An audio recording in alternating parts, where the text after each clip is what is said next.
Hi there, in this video, I will give you a quick guide on how you can migrate emails from Zoho Mail to Office 365. So the first thing that you will have to do is make sure that you have your Office 365 credentials and admin access if necessary. And this will help you move your email seamlessly to Office 365.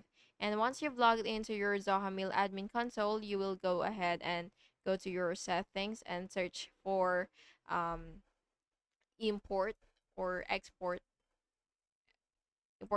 emails. And then what you will do next is you will have to export the emails and export it to MBAX format if it is available for you.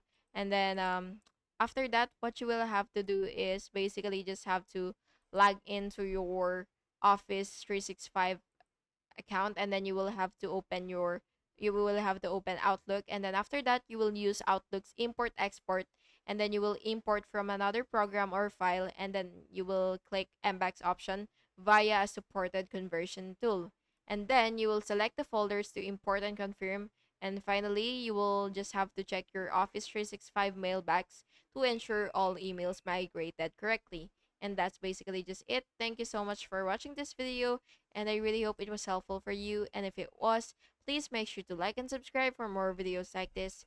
Thank you and have an awesome day.